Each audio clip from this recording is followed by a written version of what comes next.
Bonjour à tous, bienvenue pour ce bulletin numéro 142 de la Web TV de Veille Stratégique. Nous sommes aujourd'hui le lundi 1er septembre et nous débutons cet enregistrement à 8h12 ce matin. Alors tout d'abord, à tous ceux qui sont encore dans les études ou qui sont enseignants, une très bonne rentrée à vous tous et à vos familles. Bon courage, moi en ce qui me concerne, ça me libère de la présence de mes enfants pour me permettre de mieux travailler. Voilà, donc c'est plutôt avec une certaine réjouissance que j'accueille chaque année la rentrée scolaire. Alors aujourd'hui, comme vous le savez, on va parler bien évidemment de l'Ukraine et de la situation sur le front, notamment dans le secteur de Liman. On va également parler de la situation au Proche-Orient. Et puis pour commencer, on va parler de ce qui se passe donc à Tianjin en Chine depuis 2 jours, à savoir la réunion de l'Organisation de coopération de Shanghai, qui se déroule en Chine en préambule aux grandes manifestations qui vont avoir lieu cette semaine pour commémorer la victoire de la Chine contre le Japon en 1945. Je vous rappelle, demain, 2 septembre, signature de la capitulation sans condition du Japon dans la rade de Tokyo sur le pont du cuirassé Missouri. Et donc la Chine organise de grandes manifestations auxquelles elle a convié, on va dire à peu près l'équivalent des représentants de la moitié de la planète, sinon peut-être un peu plus. Voilà, alors ça a permis, vous l'avez vu dans le générique, de belles images, qui montre encore un peu plus le basculement du monde, avec cette poignée de main entre Modi, donc le Premier ministre indien, et Xi Jinping.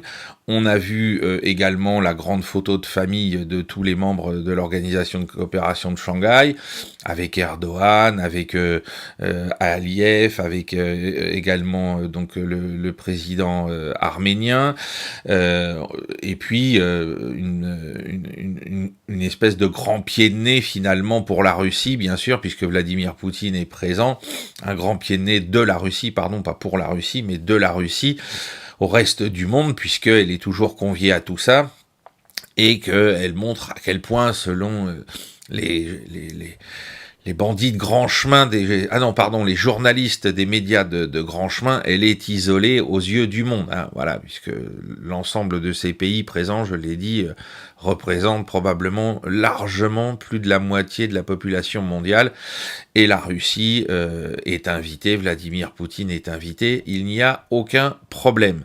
Alors par contre, Xi Jinping a tout de suite souligné dans les déclarations qui ont été faites depuis le début de cette réunion, qu'il était regrettable que le monde soit plongé de nouveau dans une atmosphère de guerre froide, comme il y a maintenant un peu plus de 30 ans, et qu'il était regrettable qu'après tous les efforts qui avaient été faits pour sortir de la première guerre froide, on y soit aussi vite retourné en profitant du problème ukrainien pour y retourner. Voilà. Alors sauf que là, l'équilibre des forces n'est plus du tout le même.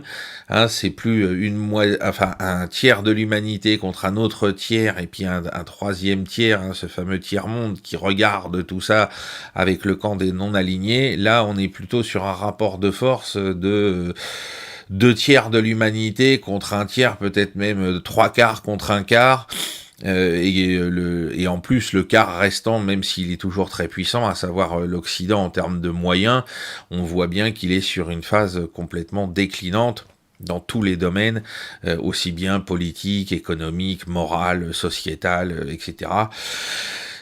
La guerre froide avait quand même connu des moments un peu plus équilibrés entre les deux blocs qui s'affrontaient. Là, c'est plus du tout le cas dès le début de la confrontation d'ailleurs.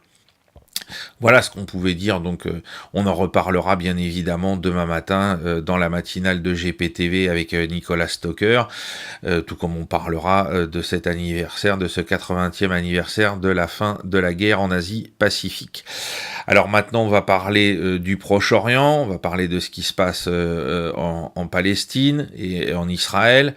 Alors comme d'habitude, on fait un petit point avec la carte sur les opérations qui ont pu avoir lieu. Donc comme d'habitude, hein, les frappes israéliennes se concentrent sur 3 points dans Gaza. Vous le voyez, c'est ce qui est en gris, hein, le nord, le centre et le sud. Selon le gouvernement israélien et notamment le porte-parole de l'armée de l'armée israélienne, les frappes auraient permis de tuer le porte-parole des brigades Al-Qassam, hein, Abu Obeida. Donc ça, c'est ce que revendiquent les Israéliens. Pour le moment, du côté palestinien, on n'a pas eu de confirmation de cette information. Donc ça aurait eu lieu avant-hier, hein, samedi. C'est quelqu'un, si vous suivez Veille Stratégique sur Patreon et que vous avez eu l'occasion de voir nos vidéos sur justement les publications faites par les brigades Al-Qassam en termes de vidéos des combats qu'ils ont menés contre les forces israéliennes, c'est quelqu'un qui présentait, alors on voyait jamais son visage, hein, bien évidemment, mais c'est lui qui présentait ces vidéos au public en expliquant pourquoi, quand, comment s'était déroulée telle ou telle attaque des brigades Al-Qassam contre les forces israéliennes. Donc voilà, il aurait été tué au cours de ces frappes.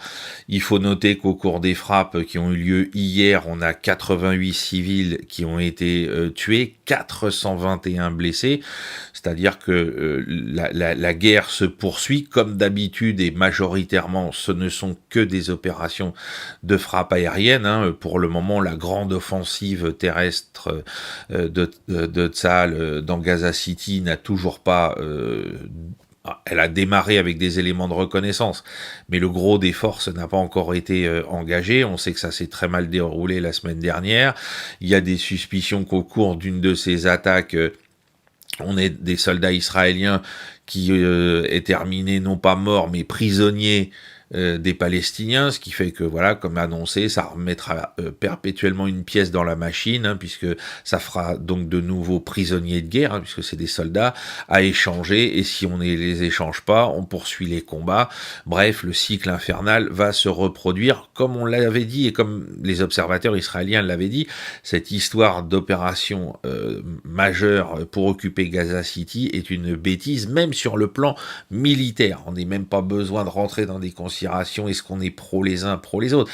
Si vous êtes un professionnel de la guerre, cette opération est une bêtise absolue, hein, et elle va servir l'adversaire plus qu'elle ne va vous servir vous. Et voilà, elle a à peine commencé et qu'on en est déjà à ça. Voilà, alors... dans tout ça, comme d'habitude, la population civile, on vient de le dire, est toujours la première victime des frappes. Et puis, bien évidemment, les problèmes de famine, les problèmes d'acheminement de l'aide humanitaire sont toujours les mêmes. Rien ne s'est amélioré jusqu'à maintenant. Et puis, selon le Washington Post, on apprend, et ça c'est assez grave pour le mettre vraiment en avant aujourd'hui, c'est qu'il y a un véritable accord de la part de l'administration Trump pour laisser les Israéliens vider la population de Gaza. Voilà, c'est-à-dire que Donald Trump, malgré tout ce qu'il avait avancé au départ pour régler la question de manière diplomatique, etc., l'idée qui a été soulevée ensuite au printemps, selon laquelle il fallait que tout le monde quitte Gaza pour reconstruire Gaza, etc., bien finalement, ce n'était pas... une énième sortie spectaculaire de Donald Trump, selon le Washington Post. Alors après, peut-être que ces informations sont biaisées, peut-être qu'on a fait sortir ou fuiter des choses pour endormir les gens, c'est toujours possible, mais vraisemblablement, ça semble aller dans le même sens que ce qu'avait déclaré Trump à ce moment-là, c'est-à-dire tout le monde dehors, on amène les bulldozers, on enlève les ruines et les cadavres, on recommence tout, et on change de population. Voilà, alors maintenant, reste à savoir où vont les Gazaouis, hein, et puis bien évidemment, parce que ça n'a pas l'air d'apparaître dans ce que dit le Washington Post, à part aux 4 vents, hein, alors qu'on sait que, vu leur nombre, c'est absolument impossible, et puis bien évidemment, en termes de droit international, ça s'appelle de la purification ethnique, hein, c'est-à-dire que au génocide par la faim qui est en cours, on va ajouter comme on n'a pas cessé de le dénoncer ici, la purification ethnique, c'est-à-dire qu'on va, l'objectif est de vider ce territoire de sa population autochtone originelle. Voilà, donc magnifique.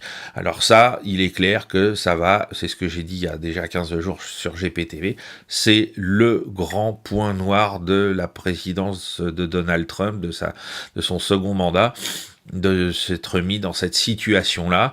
Alors on va voir justement un jour peut-être surgir des informations selon lesquelles, eh bien oui, par rapport à ce qu'il a fait vis-à-vis de la fameuse liste Epstein, et pas Epstein, hein. Nous on est en France, hein, donc c'est Epstein. Hein.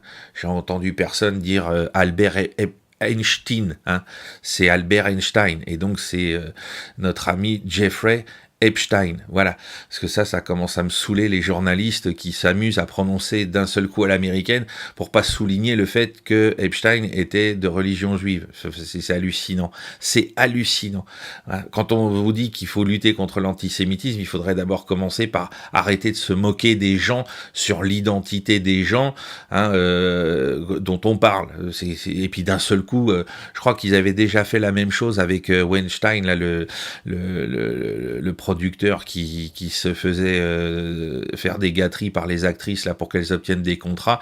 C'est pareil, pour pas qu'on comprenne qu'il était d'origine juive et de religion juive, ils avaient commencé à dire Weinstein, n'importe quoi. Enfin bon, bref, donc peut-être qu'on découvrira que Trump est tenu dans le dossier Epstein et que c'est pour ça qu'il a fini par plier devant les volontés israéliennes au sujet de la bande de Gaza et peut-être demain de la Cisjordanie, mais en tout cas ça restera un point noir sur sa présidence, c'est absolument évident, d'autant que, comme on l'avait dit à la fin de la guerre des 12 jours, toutes ces frappes israéliennes, on continue de les voir parce que les Américains continuent de fournir les munitions pour ça.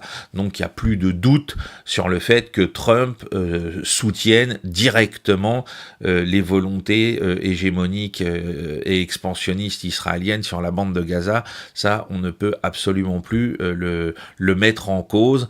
Hein. Moi, j'ai toujours voulu être prudent, mais maintenant tout ça est clair, net et définitif, et donc c'est une véritable tâche sur le début de sa présidence.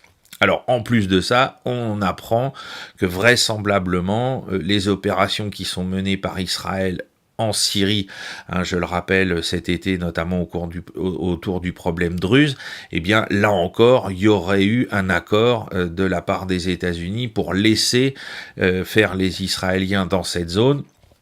Donc, accord qui n'aurait pas, semble-t-il, été transmis à Al-Joulani quand il a rencontré Trump, donc en Arabie Saoudite, puisque les Syriens ont bien évidemment essayé de défendre ce qui restait de leur intégrité territoriale dans cette affaire. Mais en tout cas, voilà, il semblerait que sur l'ensemble du plan du Grand Israël, eh bien, l'administration Trump est alignée sur Netanyahou. Et c'est peut-être pour ça que Trump a mis des limites malgré tout par rapport à l'Iran. Hein, il y a aussi des rumeurs qui courent selon lesquelles on aurait un problème demain avec le Sud-Liban et que là encore, il y aura un accord des États-Unis pour permettre l'annexion du Sud-Liban en profitant du fait que l'armée libanaise n'a pas encore complètement désarmé le Hezbollah. Voilà, ça va devenir de plus en plus compliqué de cacher la connivence américaine avec les projets délirants israéliens. Et tout ça malgré les contestations en Israël, hein, puisque je le rappelle, les Israéliens se mobilisent de manière constante et régulière contre ces projets-là, contre le gouvernement Netanyahou, qu'ils tiennent maintenant pour responsable de tout ce qui se passe, à savoir, bien sûr, le 7 octobre qui a été laissé faire, ses conséquences, et puis aujourd'hui, la guerre à outrance et, bien évidemment, les massacres à Gaza, le génocide à Gaza. Voilà. Donc une situation qui continue de se dégrader pour les Palestiniens. Là, on n'a pas eu d'informations ces dernières 72 heures au sujet de nouveaux problèmes en Cisjordanie, mais ça ne manquera pas de ressurgir dans l'actualité de cette semaine, j'en suis malheureusement certain. Voilà donc, chers amis, ce qu'on pouvait dire ce matin sur la situation au Proche-Orient. Quelques petites annonces, hein, donc n'oubliez pas dès demain, alors je sais pas si ce sera dès 7h30 ou 7h45 ou 8h, mais normalement c'est 7h30, 8h30 minimum, vous me retrouverez dans la matinale de GPTV avec l'ami Nicolas Stocker. Merci pour votre fidélité, hein, puisqu'on a franchi la barre symbolique des 40 000 abonnés avec la dernière vidéo. Ça s'est joué dans la soirée de jeudi, donc un immense merci à vous tous. Hein. C'est autant notre succès que le vôtre, hein, puisque vous nous êtes fidèles de manière de plus en plus nombreuse. Merci à tous ceux qui partagent, alors qui commentent, hein, n'oubliez pas, vous commentez, vous mettez des pouces en l'air sous les vidéos. Là, j'ai vu que le nombre de commentaires augmentait, donc ça permet de mieux référencer les vidéos et donc d'attirer plus de nouveaux spectateurs et d'abonnés. Donc surtout, vous continuez dans cette voie-là. Donc merci aussi à ceux qui partagent nos autres publications sur Facebook, sur le blog, sur la chaîne Telegram et sur mon compte X, Tercios del Sol. Hein. Je rappelle que notamment mon compte X, hein, c'est un compte qui est là, bien évidemment, pour partager aussi de l'information, mais pour servir de roue de secours au cas où un jour il y aurait des censures sur des réseaux comme YouTube, hein, parce que on sait très bien ce qu'on peut nous préparer demain pour nous couper le son, d'une certaine manière, le son et l'image. Donc mon compte X peut servir de roue de secours, et puis aussi bien sûr notre Patreon, hein, puisqu'on peut aussi diffuser des vidéos dessus. Donc voilà, et n'hésitez pas, si vous voulez nous soutenir, abonnez-vous au Patreon, vous avez accès à du contenu supplémentaire tous les jours, sauf le dimanche et les jours fériés, et vous avez accès à une visioconférence avec votre serviteur une fois par mois. Voilà, donc on compte sur vous, et merci bien sûr à ceux qui continuent sur PayPal de nous faire des dons ponctuels. Hein, je l'ai dit, on a des objectifs importants à mettre en place pour essayer d'utiliser ces ressources financières pour aller interviewer des gens d'ici la fin de l'année civile. On ne manquera pas de vous tenir au courant. Et puis comme d'habitude, pour finir, le petit coup de publicité pour les copains. Donc comme alors là c'est le numéro de cet été, je salue Mike Borowski qui a fait un peu de publicité ce week-end sur X au sujet de mon papier, donc sur le bilan de l'offensive russe de l'hiver 2025. Là, je suis en train de mettre la dernière main à l'article donc sur la guerre des drones en Ukraine, qui sera dans la revue d'octobre, et puis là, dans la revue de septembre, vous allez avoir l'article que j'ai écrit cet été sur le retour d'expérience militaire à Gaza. Et puis enfin, puisque nous sommes en plus le 1er septembre, et que c'est le 155e anniversaire de la bataille de Sedan, eh bien, je remets en avant mon ouvrage sur la débâcle du Second Empire, où je termine l'ouvrage en termes de récit. C'est pas ma conclusion, mais le récit des combats s'arrête bien évidemment avec la bataille de Sedan. Donc si vous vous intéressez à cette période, je vous invite à vous le procurer. Il continue de très bien marcher. Il est toujours numéro 1 des ventes sur Amazon dans la catégorie Histoire du Second Empire, et donc il est toujours devant le livre du prince Murat. Voilà, ce qui est toujours une fierté personnelle pour moi, et je suis très content parce que je vais bientôt le rencontrer au mois d'octobre, puisque j'ai été nominé pour le prix Napoléon III pour cet ouvrage, et donc je vais lui aussi bien évidemment, et donc j'aurai l'occasion de le rencontrer au cours de la remise de ce prix. Alors je ne sais pas si je l'aurai, hein, parce que je suis quand même un modeste concurrent par rapport à d'autres, mais on ne sait jamais, hein, d'autant que c'est un livre d'histoire militaire, c'est assez rare sur cette période. Voilà, alors maintenant on va pouvoir parler donc du dossier ukrainien. Alors comme d'habitude, on va commencer par ce qui se passe non pas sur le terrain, mais sur ce qui se passe autour du terrain.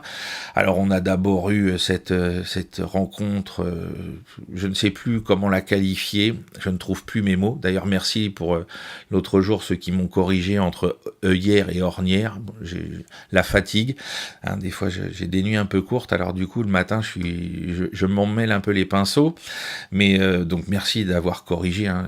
Oui, c'est quand avoir des œillères, voilà. Et donc là je n'ai plus de mots pour qualifier la rencontre entre Macron et Merz, avec en plus les médias de grand chemin autour, Rochebain qui est venu interviewer Merz, etc.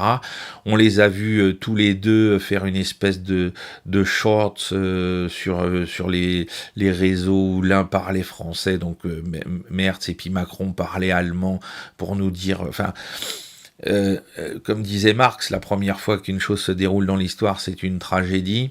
La rencontre entre le maréchal Pétain et Adolf Hitler, ou la rencontre entre Pierre Laval et Adolf Hitler. Là, on est au même niveau de collaboration molle et absolument insupportable. Et donc, on est dans le grand guignolesque là. C'est du grand n'importe quoi, hein. Voilà, là c'est une farce, comme l'aurait dit Marx, avec des gens qui font donc de la com, qui n'ont rien de profond à se raconter, Merz qui raconte n'importe quoi sur la Russie, hein. On imagine bien que c'est ce qu'il a dû entendre quand il était enfant autour de la table de la bouche de son grand-père, qui servait donc dans la SS, dans la Gestapo. Bon, voilà, donc c'est du grand n'importe quoi. Alors il y a certains qui ont dit, bon bah voilà, c'est du niveau de la grande vadrouille, hein. Et c'est vrai, et encore, c'est faire injure au film je crois que c'était Gérard Rory, si ma mémoire est bonne, c'est faire injure à Gérard Rory. Et par contre, il y a quelqu'un qui a voulu leur passer un tacle, comme d'habitude, les deux pieds décollés du sol au niveau des genoux.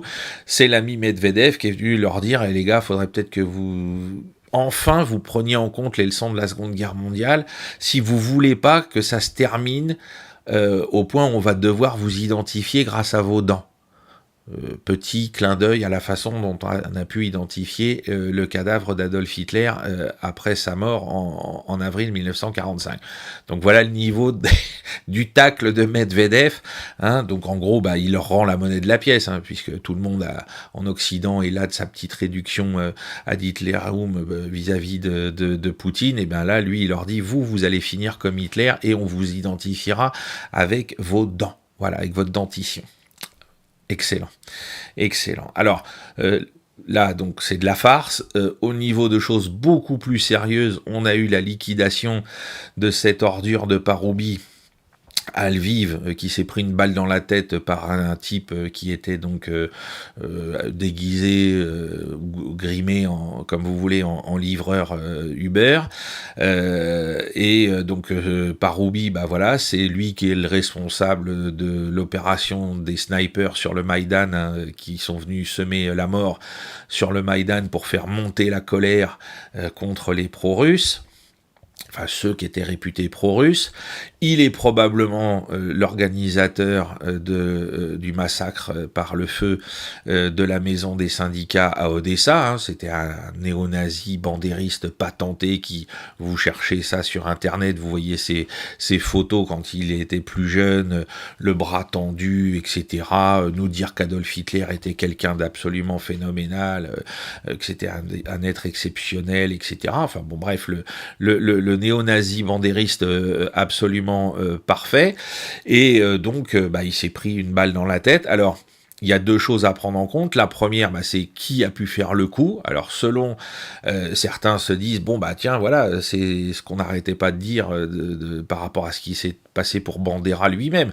C'est-à-dire que Bandera, le KGB lui a réglé son compte plus de 10 ans après la fin de la Seconde Guerre mondiale. Bon bah là, est-ce que c'est pas le FSB qui lui règle son compte maintenant? Alors cette thèse-là, elle est contrebattue par une autre thèse, celle du règlement de compte interne au mouvement de Néo-Nasbrock, hein, à savoir que, en plus, Paroubi avait demandé, il n'y a pas très longtemps, une protection policière, ce qui signifie qu'il se sentait menacé, et que vraisemblablement, vu la façon dont les choses sont en train de tourner à Kiev, et on va dire autour de tous les aéropages bandéristes, néo-nazis et compagnie, les types sont en train finalement de régler leur compte pour savoir qui va survivre et puis surtout qui pourra parler. Hein, parce que je rappelle que Paroubi était devenu député à la Rada, il avait été président de la Rada, donc c'était pas des petits postes, et le fait de l'éliminer permet d'éviter de l'entendre raconter à qui le souhaiterait, ou même sans qu'on le souhaite, de venir mettre en cause d'autres gens qui, eux, voudraient éviter qu'on rappelle, une fois la guerre terminée, qu'ils ont un passé néo-nazi très prononcé. Hein. Voilà, donc, et d'ailleurs, notre ami Thierry Marignac, que je salue, vous pouvez retrouver en description de la vidéo le lien pour acheter son dernier livre sur justement la guerre en Ukraine, mais vu par la société russe, et qui a écrit un excellent livre, hein, c'est comme ça qu'on s'est connu, la guerre avant la guerre, sur ce qui s'est passé avant le Maïdan en Ukraine depuis le début du siècle, et où on voit que c'est un panier de crabes, où les gens s'entretuent, hein, donc ces méthodes-là, entre eux, ne sont pas surprenantes, et c'est pour ça que tous les faisceaux, sauf l'idée que les Russes veuillent venger les morts d'Odessa, tous les faisceaux de culpabilité pointent en direction d'autres éléments néo-nazis qui ont voulu le faire taire avant qu'ils ne les remettent avant qu'ils les mettent en cause une fois la guerre terminée ou alors qu'elle va se terminer. Voilà. Donc très très important de noter ça.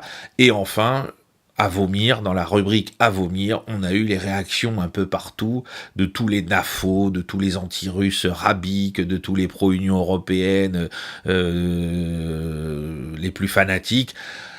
C'est un attentat odieux, c'est un crime odieux, alors que c'était un grand personnage, un grand homme politique, etc. Bon, bref, c'était l'hommage... C'était l'hommage rendu quand Henriot a été tué par la résistance à l'été, au printemps 44. Voilà, hein, c'est la même chose.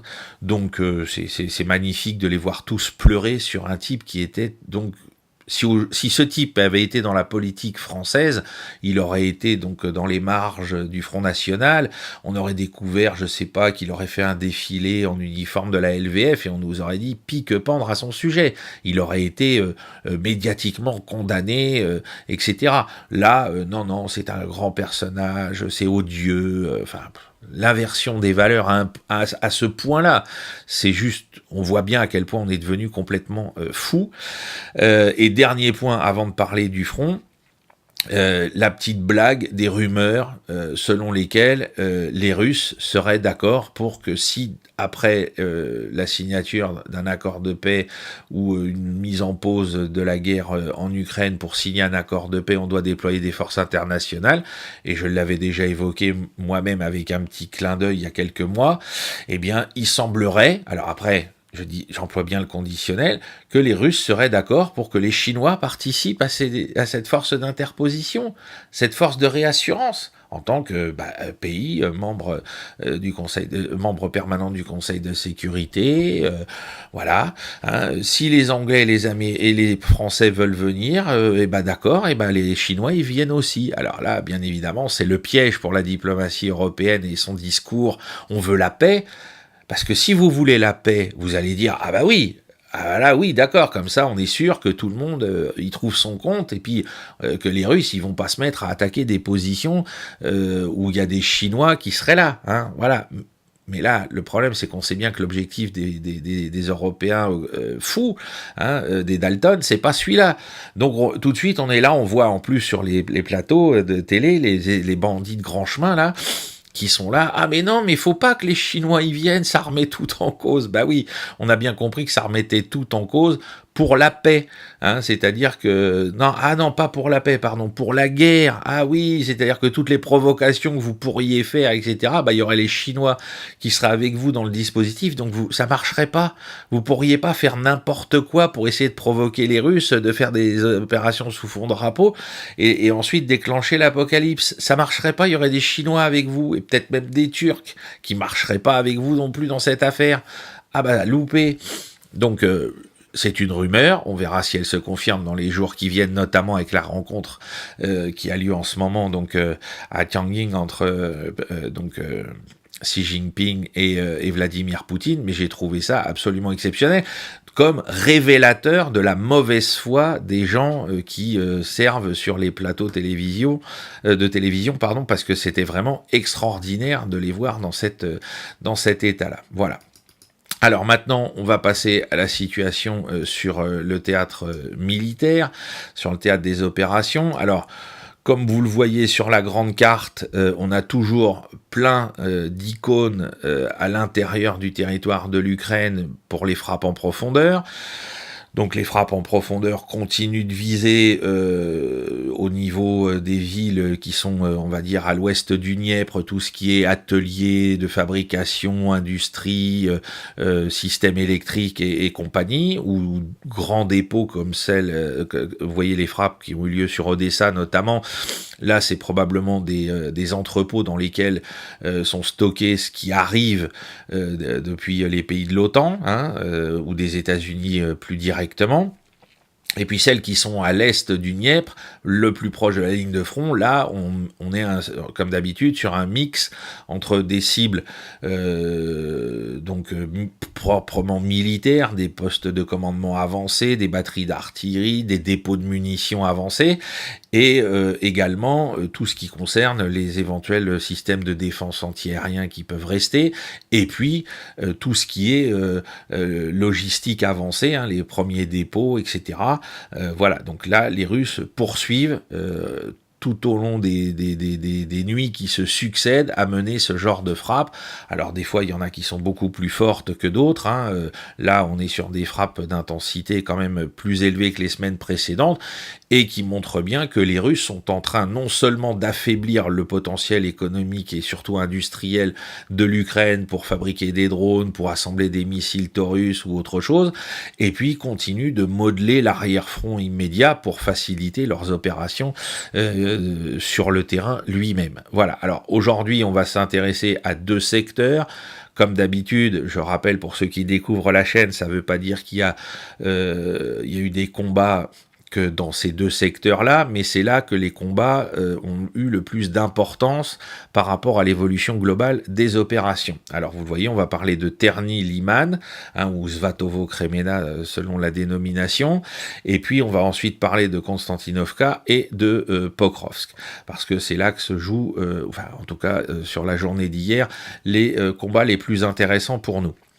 Alors, on va démarrer par le secteur de Terny, alors qui est le secteur de Liman, et c'est pour ça que cette vidéo s'intitule Objectif Liman, puisque on voit que les Russes maintenant ont trois axes d'attaque en direction de la ville clé de Liman, puisque c'est une ville, alors elle avait été prise par les Russes, si ma mémoire est bonne, c'était au mois de juillet 2022, vous me corrigez, c'est soit fin juin, soit début juillet 2022. Les Ukrainiens avaient reconquis tout ça lors de leur contre-offensive de l'automne 2022. Et c'est là d'ailleurs que ce soit à Liman ou à Kupiansk qu'ils avaient installé des têtes de pont de l'autre côté de l'Oskol. Et aujourd'hui, on voit, alors il y a eu des combats très très importants ces derniers mois dans le rectangle rouge pour le contrôle de Zarishnoye et Torskoye, qui sont presque complètement aux mains des Russes aujourd'hui. Et puis depuis donc ce week-end, on a vu sur le flanc nord deux axes d'attaque, donc c'est ce qui est dans le rectangle orange, où on voit que les Russes ont d'abord réussi à couper une des routes qui relie Liman au nord du pays, ça court vers Kupiansk dans ce secteur-là, et donc là ils se sont installés sur la route entre donc le village de Chandrigolovo et celui de Derilovo, et donc cette route est désormais coupée, cette route d'accès à Liman est désormais coupée.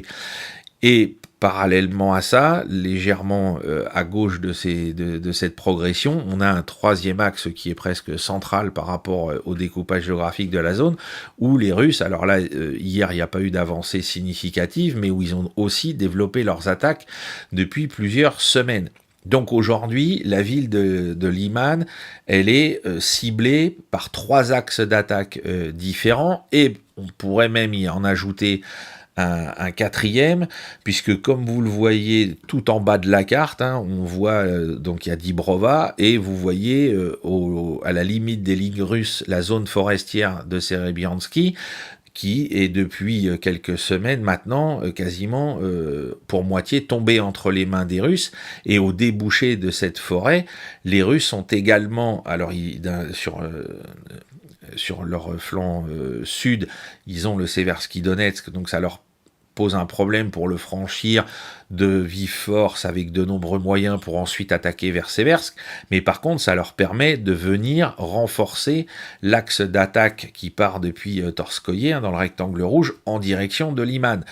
Et là, il faut se dire que déjà la situation des réseaux défensifs ukrainiens autour de Liman n'a rien à voir avec celle qu'on peut trouver encore aujourd'hui à Konstantinovka, qu'on peut trouver à Slaviansk, à Kramatorsk par exemple, et que là, en ayant des attaques sous ces 3 voire 4 axes différents de la part de l'armée russe, le danger qui pèse sur Liman est de plus en plus important. Alors là, aujourd'hui, les Russes sont encore assez éloignés de la ville même, mais ils peuvent s'en rapprocher désormais beaucoup plus facilement, et surtout avec, pour les défenseurs, l'obligation de protéger non pas un seul ou au mieux 2 axes de progression adverse, ils vont en avoir 4 à défendre, ou 3,5, ça va être très très compliqué. Donc je pense que même si nous sommes sur un secteur d'effort secondaire de l'armée russe, on risque néanmoins, puisqu'on a été obligé, je le rappelle, côté ukrainien, de prélever des unités aussi dans cette zone pour les amener en catastrophe défendre le secteur de Pokrovsk, eh bien, je pense que là, les Ukrainiens vont avoir de graves difficultés et qu'on peut s'attendre à une progression bien plus rapide des Russes. Parce que pour le moment, tous les efforts défensifs ukrainiens se sont concentrés grâce à la géographie sur Zarychnoye et Torskoye, mais maintenant que les Russes ont pris pied dans ces 2 localités et dont une partie est désormais sous leur contrôle, ça va être de plus en plus compliqué pour eux de les... Alors peut-être vont-ils continuer de les freiner là, mais ça va limiter leurs moyens dans les autres secteurs périphériques.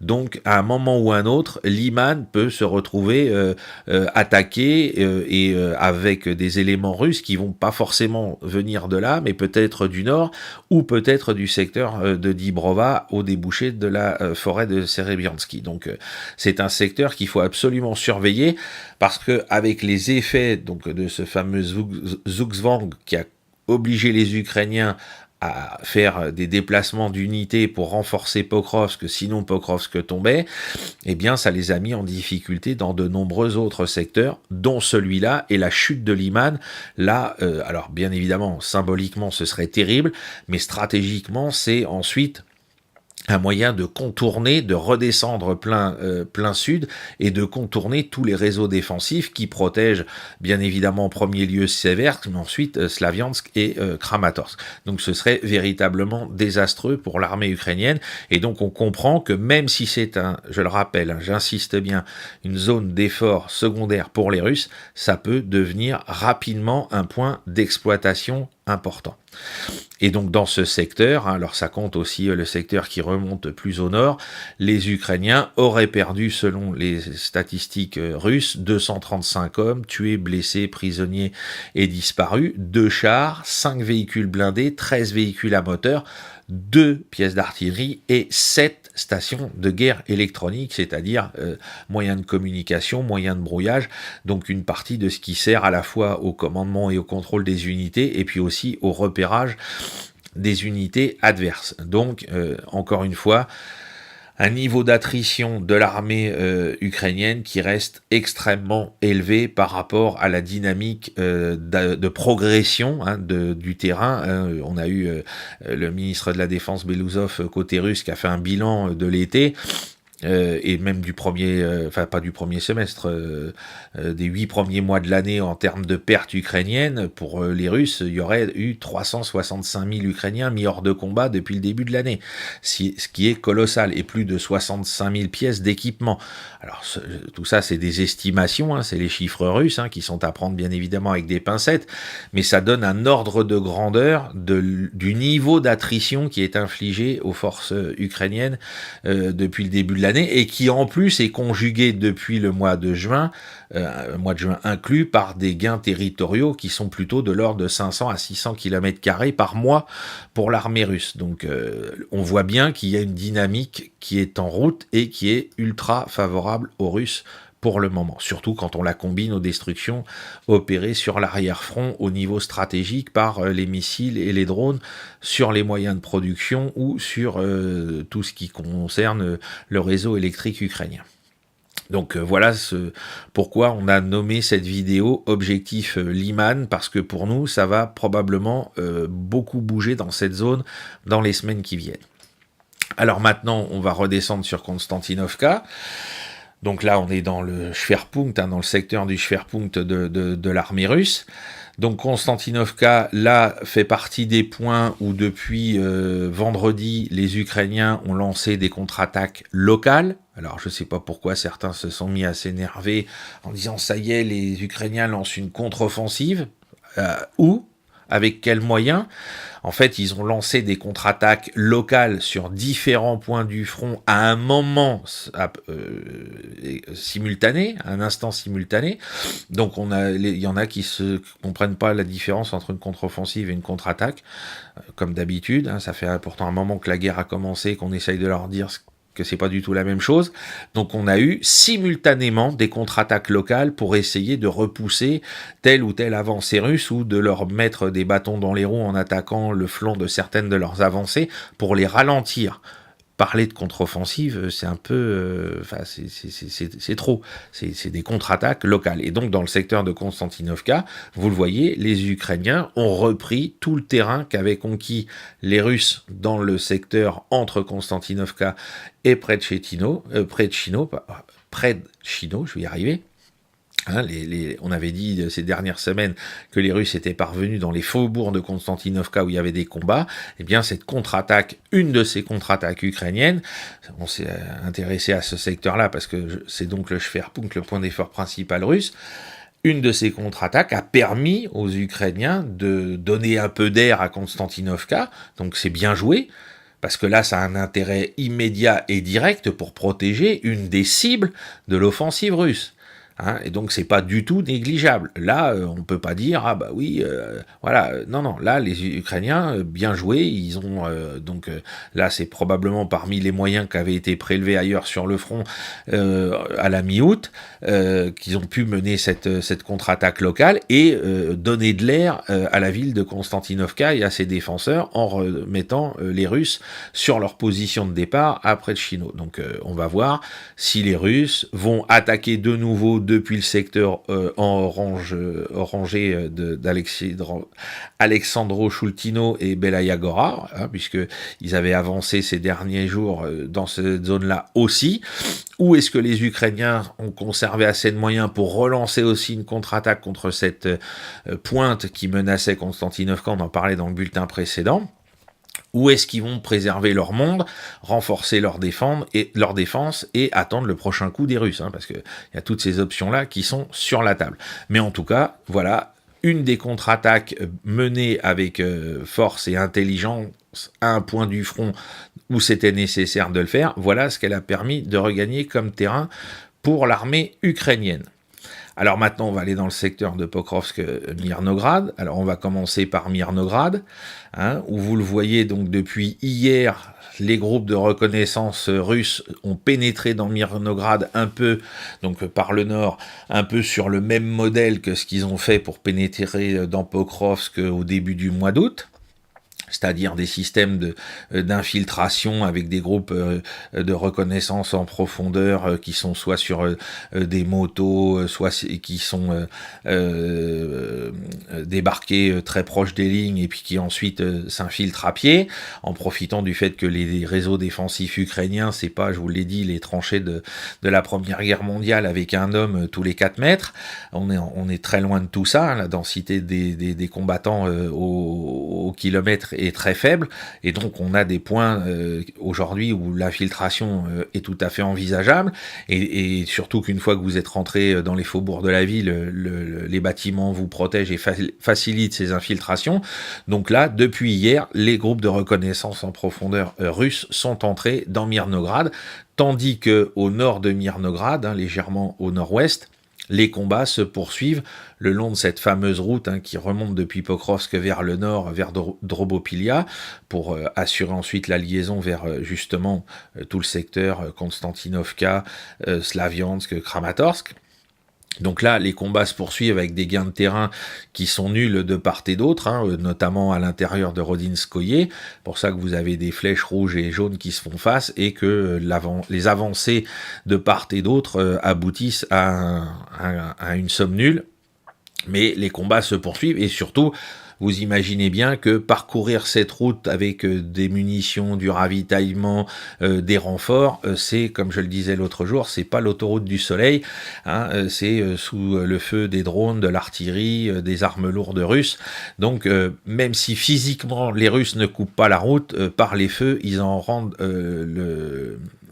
l'usage complètement, je dirais pas mortel, mais enfin en tout cas très dangereux pour les troupes ukrainiennes dans un sens comme dans un autre, hein, que ce soit pour redescendre vers Pokrovsk ou pour s'en éloigner. Voilà donc ce qu'on pouvait dire sur sur Mirnograd, et maintenant on va parler donc de Pokrovsk même, hein, puisque donc voilà la carte, hein, j'ai remis Mirnograd en orange comme sur la carte précédente. Et donc là, les Russes avaient été chassés la semaine dernière des premiers pâtés de maison qu'ils avaient conquis dans Pokrovsk au début du mois d'août. Et bien hier, ils les ont repris, hein, presque en totalité.